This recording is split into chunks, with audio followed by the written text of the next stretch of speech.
Hello and welcome to the India Today Board of India Today Experts Pre-Budget Roundtable.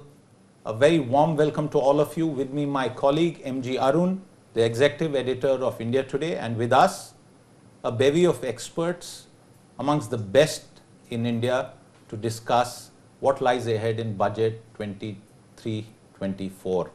To my immediate left, Dr. Niranjan Hiranandani, co-founder and the managing director of a very well-known real estate company, the Hiranandani Group.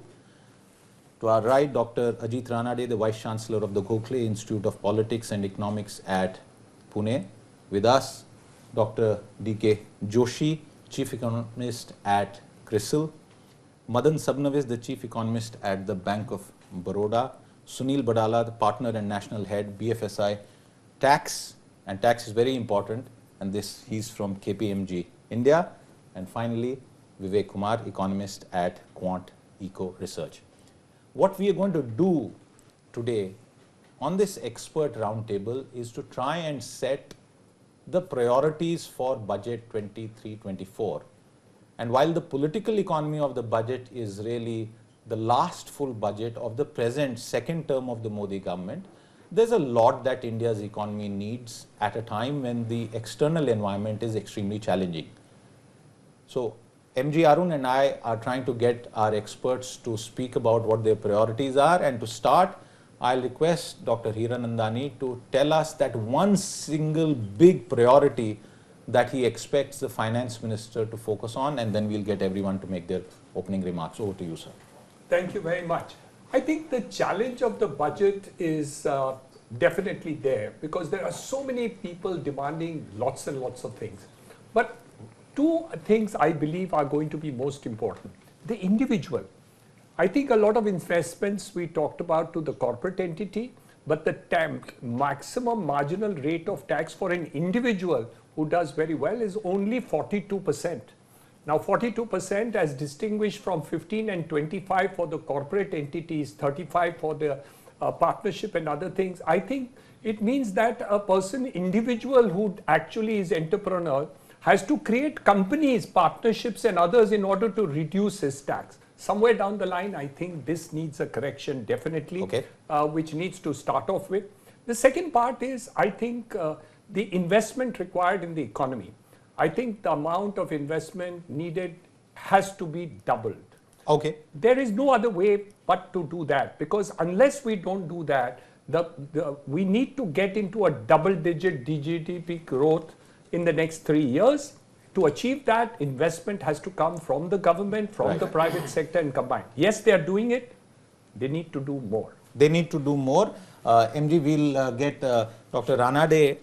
What Hiranandani has started with is captioned as Axe the Tax. What would you say is that single one big ticket item that you would want the FM to focus on? Pause the populism, if you want me to, because we are just coming out of COVID. We have come out of this a huge extension of the free food program, and fiscal situation is definitely not ideal. So I think, and this is the last budget before the general elections of 2024. So there will be a temptation to go massively populist on this budget.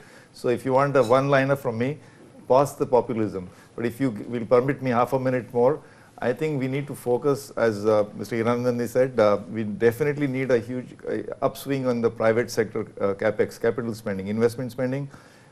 I think we need a special focus on the MSME sector, because they are the real contributors to industrial growth, exports and employment. And I also would like to see a special focus on exports, because while it's true that the world is going to be in a bit of a recession this year, but India's share of world trade is just about 1 or 2%, and even if we double it to 4%, that's 100% growth for us, but for the world it's just a small difference. So I think exports, MSME and private sector capex. Okay. I think we already are seeing a kind of a consensus emerging as far as the investment is concerned, because that is one area which needs a lot of thrust, and we have seen even the latest numbers that have come in the advanced estimate that the big investment is still coming from the government. The private investment has started in a way, but it has not got the real push it needs. Maybe Dr. Joshi, you can come in here and spell for us, what are the big things that you would like the government to focus on in the budget? From the investment perspective? Overall. Overall, I think the one topic, if you want, is, I would say, fiscal rectitude. And I think the reason for that is threefold. One, I think among the similarly rated countries, India has the highest debt to GDP ratio. So you need to bring it down. Second, I think government has made a commitment of sorts by saying that they want to reduce the deficit to 4.5% of GDP by 25-26. So that's a gradual, so you have to be on that path. And number three, I think RBI is trying to control inflation, and I think and they are trying to curb demand.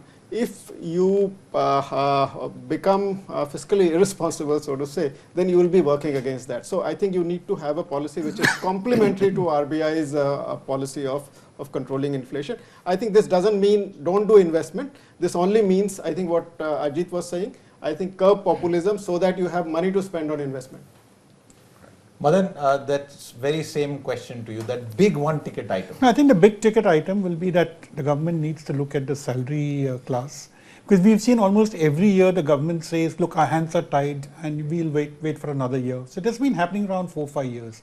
Now, if you've seen the way in which inflation has been cumulatively around 20% in the last 3 years, I think the salary class definitely needs certain kind of breaks. And when we are saying that consumption has slowed down, your purchasing power has come down because of inflation. So therefore, I think having a kind of a formula, for example, to say that my exemption limit should be linked to inflation. Every time inflation goes up by 5%, 6%, the exemption limit also goes up. We need to change those brackets, not just at a higher level. I think at all the levels, I think we need to do it. I think that's something which the government should be taking on now. And since we're talking of election time, we're talking of populism, this will also be populist. Sunil, I think everybody so far has mentioned axe the tax in different words. As the tax practitioner on the panel, what would you say? Is it feasible? Because when we have spoken to people in government, they're saying, you know, our hands are tied, kharche bahut hai. Yes. No, so in fact, first of all, you know, both Mr. Hiranandani and Amin Madan, I think they've just spoken about what I would have actually liked to say. But having said that, I think there are a couple of other things which I think I would want government to do before answering your question, which is that, you know, there are a number of big policy announcements which we've been actually discussing. For example, we've been talking about big labor reforms. Okay, they've been already there, you know, people have been talking about it, but the enactment and implementation has to be there, because this is intended to bring a lot of clarity and consistency across the country. So that's one thing which comes in my mind. Secondly, you know, we are also talking about, let's say, Indian companies accessing overseas market and therefore somehow enable them to list in the overseas stock exchanges. Okay. So, you know, there are these kind of policy announcements which have happened but not been implemented. I would say, you know, it is something that the government should seriously complete the unfinished agenda. Quick comment on the tax part and then we'll go to debate. On the tax part, I think, I mean, I think it's possible. You know, looking at the way our tax collections have, you know, increased in last couple of years, it is very much, you know, possible and feasible. And possible to what extent when it comes to PIT, personal income tax? Well, I would say let's say basic exemption limit, which was set way back in 2014. If you ask me, that 2.5 lakh rupees must be increased to 5 lakh rupees. Okay. Can I intervene? Yeah, sure.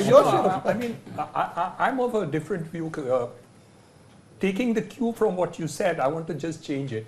There was a time when the government needed 96% rate of tax in order to collect the tax, and everybody cheated. When you reduce the tax rate, your collection actually goes up. That's the secret. Now, I'm only sharing this secret with the government that please reduce your tax rate and your collections will go up. Is that what is happening in GST? Yeah.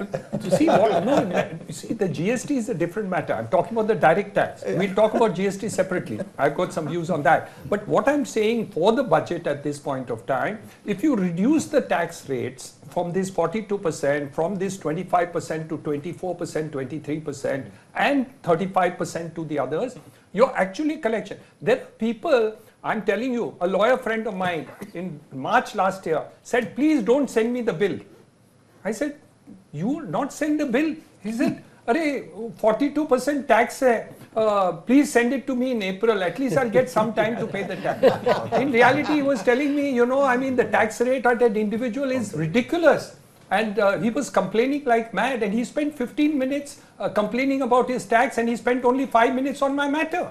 So the issue is, and he's a very eminent lawyer. So what I'm trying to put across is that when you put a negative rate of tax, your collections are actually coming down. If you reduce the rate of tax, and pardon my statement to you, your collection is going to go up. So let us understand this very clearly. Right. The direct rate of tax, the amount of people who will cheat tax will be more when you increase the rate of tax. Please reduce the rate of tax, especially things like 35, 42. All the rate should come down to 25. Okay. Once you bring everything to 25, your collections will double, not reduce. That's my view. There is merit in that point. We'll pick it up later. There's an Sorry, economist called Laffer who propounded what he just said, that there's a sweet spot when you actually decrease the rate of tax, the revenues increase. So you have to find that sweet spot. What is that sweet spot for Have the you economy? tried modeling it on that curve? We haven't, but it should definitely be lower than what the current rate of taxation is. So I just wanted to make Dr. one Ranade point. I has a think, point. sorry, just to supplement what you said, that corporate tax has actually gone down from 33 to 25%, right? And the tax collections only has gone up. So 25% it just proves the point. per annum, Yeah, just absolutely. by reducing the tax Correct. rate, you have increased It the just proves the point collections that you of, made, corporate yeah. rate tax. It's the Siddharth, same this thing. is a panel, so of course there's going to be a debate. But I must say that India is one of the absolute outlier. We have some 4% of the population pays income tax, and half of them file zero taxes. That's number one. Secondly, per capita income of the country is about 1.2 lakhs only, per man, woman and child. And we are asking for exemption at 5 or 6 lakhs, which is 400% of per capita income. That's like in the US, giving tax exemption to $250,000. So therefore, the point is that if you try to decrease direct taxes, indirect taxes are going to go up, and which hurts the poor much more. Indirect taxes hurt the poor more than the rich. And therefore, by saying that direct taxes have to come down, or rather, whatever, you are indirectly saying that the indirect taxes. So therefore, be cautious about this. But can I pick a small point on that with you? Then there is a fundamental problem in the taxation architecture. You are absolutely right that indirect taxes need to be moderate. Direct taxes are linked to someone's capacity to pay. Yet we have a GST which the government, union and states have decided every year it has been changed, many months it has been changed. Then the blame lies on the taxation architecture. It still doesn't take away from the argument that the middle class needs a break. The GST rates have to come down to a moderate rate. Was the original Kelkar Task Force recommendation was 12%. We are at 18, the median rate. And the direct taxes, by the way, are such that you need to find ways to widen the tax net. Don't keep, this creep of inflation creep and, exemption limits at 5 lakhs or 6 lakhs. It just means that the same guys, you're not, why is only 3 or 4% of the people covered? We should have 10 or 15%, and that's what the Prime Minister also said. No, I think that's not a basis to say merely because I have a small universe that we should not be reducing the taxes. When I'm saying that you need to reduce the income tax rates, it's based on the fact that we have had inflation, cumulative inflation, which affects everyone. Then don't stand back and complain and say, why is consumption not increasing? Because we don't want to, inflation is high, we don't want to increase interest rates to give the savers any kind of benefit. We are saying again, inflation is high, I don't want to reduce taxes because my budget is going to be affected. See, finally we need to define what is the job of the government, what is the job of the budget. Here we are saying that everything has to be done to bring about growth, we need to have rectitude, we should not be increasing taxes. You're not going to go anywhere, no, there should not be populism, don't give free food. There can be lots of debates on each and every item. So in that case, the budget can never be formulated to make all of us out here happy. So here we're just talking of point by point, whether it's possible for us to reach some kind of a compromise in this kind of a situation. And today the major concern has been inflation. Everybody agrees that even the 6% inflation is not 6%. You go to the market and you see everything has gone up by 10 to 15%. It's not 6%. Numerically, yes, it's 6%. Just remember, inflation does not mean prices are coming down. The rate of increase of prices is coming down because of a statistical reason.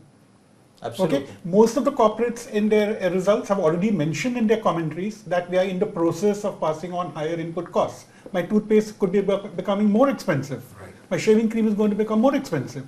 So when we are having this kind of cumulative inflation, how do I actually make sure I bring about a balanced budget? Okay. That's why I think cutting income tax rate, something which has been deferred for so many years. Every year you say, look, my hands are tied, I cannot say only 3% pay per tax, or which most of them are anyway, they have zero returns, so therefore I won't do it this year. I just wanted to come to another big issue that is a part of the daily discourse, but it needs urgent attention, and that is of the jobs. In fact, the CMI data talks about unemployment at over 8% in December, which is one of the highest, I think, since the pandemic had started.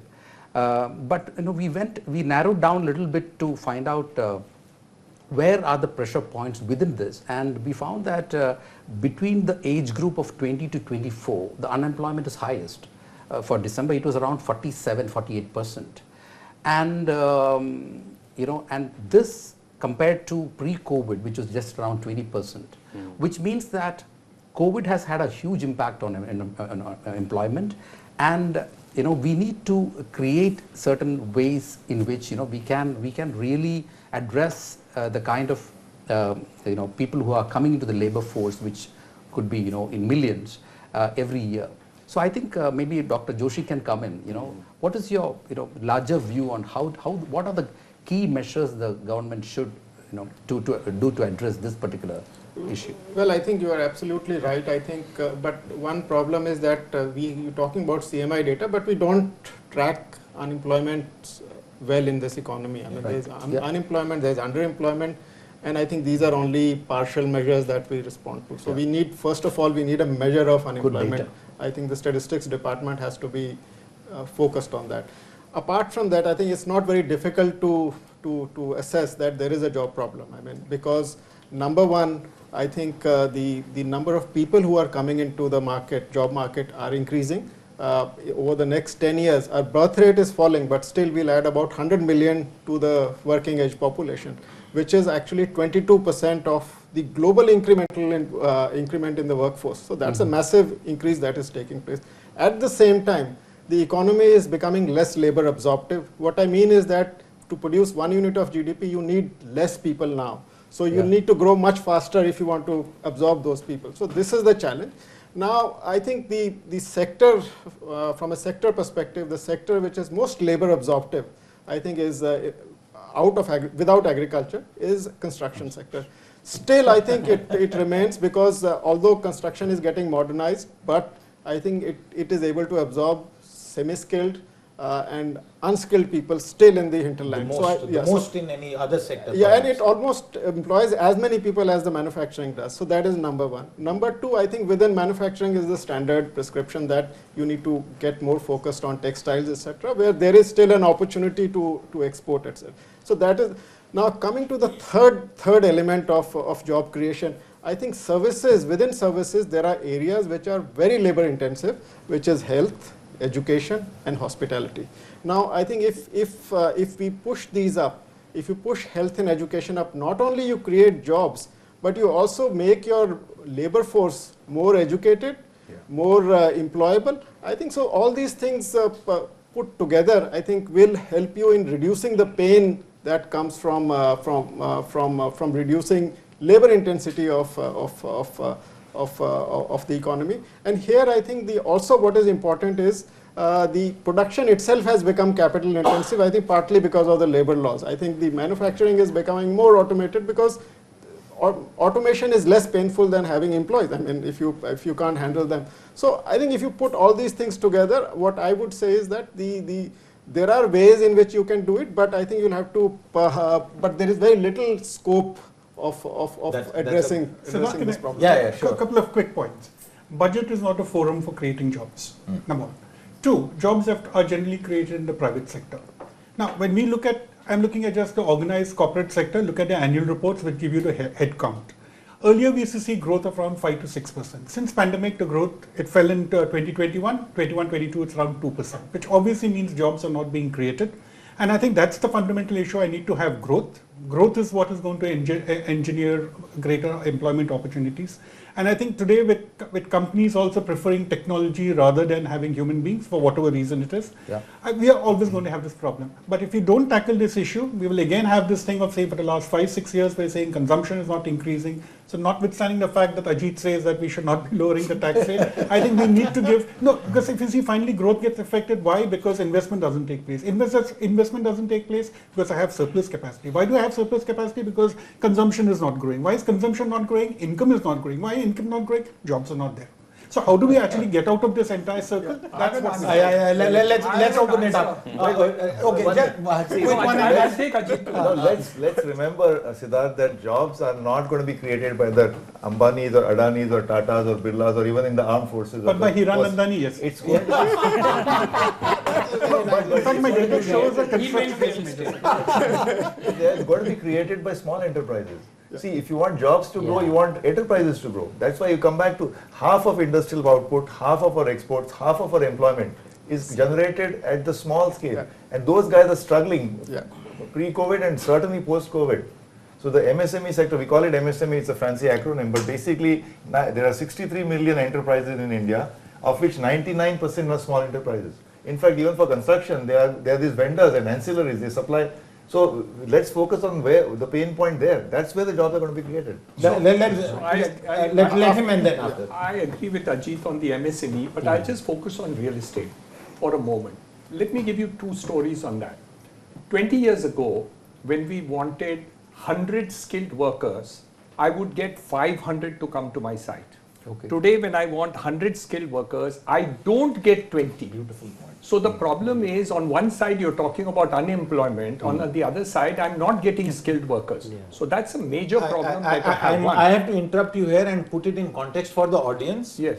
This is one of the least spoken matters, and at policy forums also this does not get attention. We look at gross numbers of people in India, but the fact is sector upon sector, and including the media sector, frankly, does not have enough qualified people who are coming. Yeah. Is this because of Manrega? I'll take that to the Economists, but I'll ask you to first reply to that question. First, let's get to the point.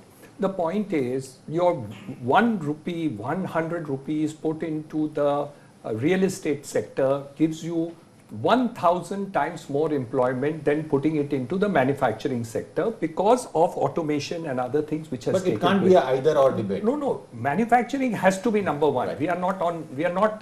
It's not either or. If you want employment to take place and you want a double-digit GDP growth for India, there is no other way but to do housing and infrastructure.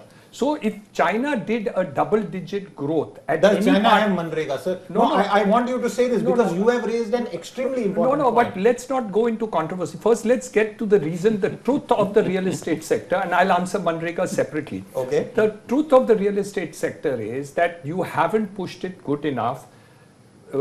We've got a Niti Aayog statement which has said that if you want $5 trillion economy and a $10 trillion economy, 20% has to be in real estate and infrastructure. Can I posit to you that real estate is amongst the least reformed sectors? It is a sinkhole of all manner of practices which perhaps should not happen. And I am not holding the private sector alone. And it's not a question of private or public. It's a question of a sector. Whether the government builds it, CIDCO builds it, MHADA builds it, it doesn't matter.